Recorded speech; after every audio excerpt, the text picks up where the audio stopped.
अरे आग लगे, ये भी कोई जिंदगी है। सुबह से चिल्लम चिल्ली पुकार सुन के मैं तो तंग आ गई हूँ। अरे वो भी क्या दिन थे जब मैं गांव में रहा करती थी। पहले बड़ी सुखी थी मैं। पहले मेरी जिंदगी क्या थी और अब क्या हो गई है। शहर में तो लोग भेड़ बकरी की तरह जीते हैं। जीने का असली मजा तो गांव में है। क्यों, क्या हुआ माँ जी? आज गांव की बहुत याद आ रही है आपको? अरे हाँ बहू, शहर का जीना भी कोई जीना है। लोगों की आधी जिंदगी तो सड़कों के ट्रैफिक में निकल जाती है और यहाँ रखा ही क्या है। एक बात कहूं, दिल्ली शहर अब पहले जैसा नहीं रहा। क्या माँ, जब देखो गांव के गुणगान गाती रहती हो। ठीक है, इस बार ना बच्चों के कॉलेज की छुट्टियों में हम सब गांव चलेंगे, ठीक है? हाँ, ये ठीक है। फिर कुछ दिनों के बाद सारा परिवार अपने गांव चला जाता है। अरे वाह, कितनी ताजी और साफ हवा है, कितनी शांति है यहाँ। चल बहू, अब बढ़िया सा खाना बना दे, मजे से आंगन में बैठ के खाएंगे। सुशीला गांव का माहौल देख बड़ी खुश होती है। 2 दिन के बाद गांव की कुछ औरतें सुशीला के घर आती हैं। बड़े दिनों के बाद गांव आई है सुशीला। हमें तो लगा कि तू शहर जाके गांव को भूल गई। और बतिया, तेरी बहू कैसी है?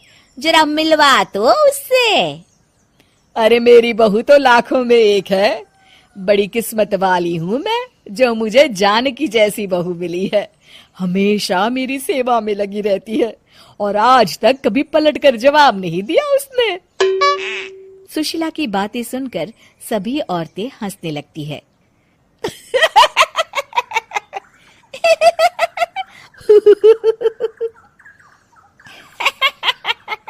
अरे कुछ भी बोले जा रही है। तबीयत तो ठीक है? तेरी बहू चांद से आई है क्या? क्यों बहनों, दुनिया की कोई भी बहू अच्छी होती है क्या? सब औरतें ममता की हाँ में हाँ मिलाती हैं। अरे मैं तो कहती हूँ दुनिया की हर बहू सास का खून चूसने वाली डायन होती है, डायन। मैं तो एक बिल में 1000 सांप के साथ रह सकती हूँ, लेकिन अपनी बहू के साथ नहीं रह सकती। हाँ, तूने सही कहा। मेरी बहू तो तेरी बहू से भी 2 कदम आगे है। सब औरतों की बातें सुनकर ममता मन ही मन बड़बड़ाती है। अरे ये गांव सुधर गया, लेकिन औरतें नहीं सुधरी। अगर थोड़ी देर और इनकी बेवकूफी भरी बातें सुनूंगी तो मैं सच में पागल हो जाऊंगी। फिर सुशीला उन औरतों को घर से दफा कर देती है और राहत की सांस लेती है। अरे बहू, जरा बाम लाके मेरे सर पर तो लगा दे। उन औरतों की फालतू बातें सुनकर मेरा सर चकरा गया है। इस गांव की औरतों का तो भगवान ही मालिक है। फिर अगले दिन सुशीला की सास उससे कहती है, अरे बहू, तू यहाँ क्या आराम फरमाने आई है? आखिर ये तेरा ससुराल है। चल चल, घर के कामों में हाथ बटा। शहर में कुछ काम धाम तो करती नहीं है। जरा अपने आप को तो देख, कितनी मोटी हो गई है। सारा दिन घर का काम करने के बाद शाम को सुशीला, हाय मेरी कमर, हाय मेरे पैरों ने तो जवाब दे दिया। आज तो मुझसे मक्खी भी न मारी जाएगी। अरे बहू, जरा आकर मेरे हाथ पैर तो दबा दे।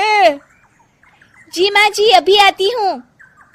तभी सुशीला की सास जानकी को रोकते हुए कहती है, अरे रुक जा बहू, एक दिन काम करके इसको इसकी नानी याद आ गई। हम लोग तो रोज इतना काम करते हैं, कोई जरूरत नहीं इसके हाथ पैर दबाने की।